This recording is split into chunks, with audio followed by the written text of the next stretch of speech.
शहर से लेकर गांव तक हर गली मोहल्ले में हम आएंगे आपके पास और उठाएंगे आपकी आवाज। पेट्रोल पंप कर्मचारी ही निकला लूट का मास्टरमाइंड। बीते दिनों कोलगावा थाना अंतर्गत गहरा नाला के पास संचालित पेट्रोल पंप से 85,000 की लूट को तड़के सुबह 4 बजे दो लोगों ने अंजाम दिया। कट्टे के दम पर 85,000 रुपए की लूट को अंजाम दिया गया, जिस पर पुलिस ने लूट की घटना को अंजाम देने वाले 4 लोगों को गिरफ्तार कर लिया, जिसका मास्टरमाइंड पेट्रोल पंप का कर्मचारी ही निकला, जिसने सारी योजना बनाकर लूट का प्लान बनाया था।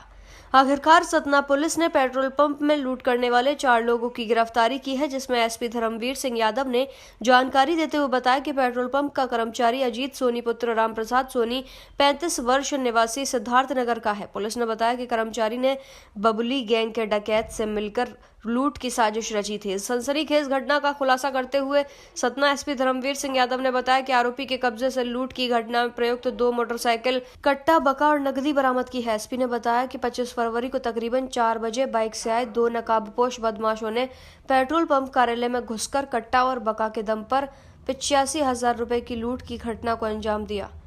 बता दें, जब पुलिस ने पेट्रोल पंप के कर्मचारी अजीत सोनी को हिरासत में लेकर कड़ाई से पूछताछ की तो उसने लूट की प्लानिंग का खुलासा करते हुए बताया कि काफी समय से वो पेट्रोल पंप में कार्य कर रहा था और उसके बाद उसने वारदात को अंजाम दिया। दरअसल 25 फरवरी को सुबह 4 बजे घटना को अंजाम दिया गया। 40 सेकंड में 85,000 रुपए बदमाश लेकर भाग निकले। लूट में 315 बोर कट्टा, लोहे का बका और मोटरसाइकिल इस्तेमाल की गई।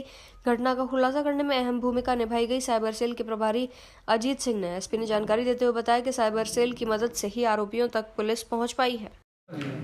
25 फरवरी को रिलायंस पेट्रोल पंप पे 2 व्यक्तियों के द्वारा 84,000 रुपये की लूट की गई थी। पुलिस की टीम लगातार इसको इन्वेस्टिगेट कर रही थी और इनिशियली हमको ये पूरा अंदेशा था कि इसमें कोई इनसाइडर होगा।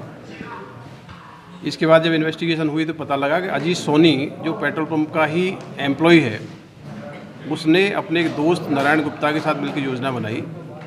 नारायण गुप्ता पुराना क्रिमिनल है और उसके पास एक 364A अपहरण के केस में भी वो जेल गया हुआ है।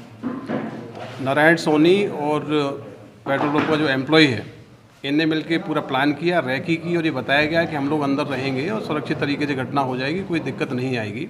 इसके बाद 2 इन्होंने अपने साथी जो एक राजू सिंह है और कपिल अहरवार, इन 2 लोगों को तैयार किया, अपनी मोटरसाइकिल दी, अपनी मोटरसाइकिल को कैमोफ्लाइज किया। मोटरसाइकिल पहचान में ना आए इसके लिए उन्होंने मोटरसाइकिल पर कवर से उसको ढक दिया। उसकी सामने की नंबर प्लेट खोल ली गई थी और पीछे वाली नंबर प्लेट पर टेप चिपका दिया था जिससे कि आइडेंटिफाई ना हो। तो अजीत ने अपनी मोटरसाइकिल का उपयोग कराया और 2 लोगों को, राजू को और कपिल को, भेजा लूट करने के लिए। रात्रि में 12 बजे अपने घर पे बुला लिया था। ये दोनों आरोपी पेट्रोल पंप पहुंचे और इन्होंने हथियार दिखा के 84,000 की लूट की थी। इस घटना में हमने 4 लोगों को अरेस्ट किया है। 2 लोग जो मौके पे लूट करने गए थे उनको, और 2 लोग जो षड्यंत्र में शामिल थे उनको अरेस्ट किया है। लूट में जो हथियार यूज हुए थे उनको बरामद किया गया है और जो मोटरसाइकिल उपयोग में लाई गई थी उसको जब्त किया गया है।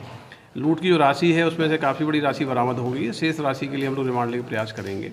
इस प्रकार से जो एम्प्लॉय हम लोग रखते हैं उनका वेरिफिकेशन कई बार नहीं कराते हैं, उसके कारण ही ये सुरक्षा को चुनौती बनती है। तो जितने भी व्यापारिक प्रतिष्ठान हैं जहाँ पे उन्होंने एम्प्लॉय रखे हुए हैं, वो उनके कंडक्ट और करेक्टर का वेरिफिकेशन कराया जाना आवश्यक है।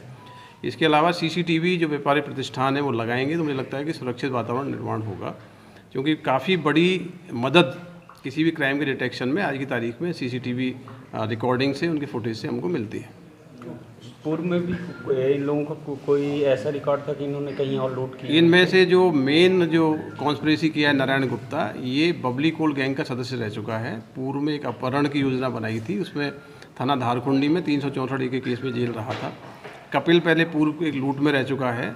तो नारायण गुप्ता का लगातार पेट्रोल पंप पे आना जाना था, तो ये हमको संज्ञान होना चाहिए, क्रिमिनल आदमी पेट्रोल पंप पे आ रहा है तो हमारे एम्प्लॉय से अगर उसके संपर्क हैं तो ऐसा सावधानी व्यापारियों को बरतनी चाहिए जिससे कि ऐसी इंसिडेंट रिपीट ना हो।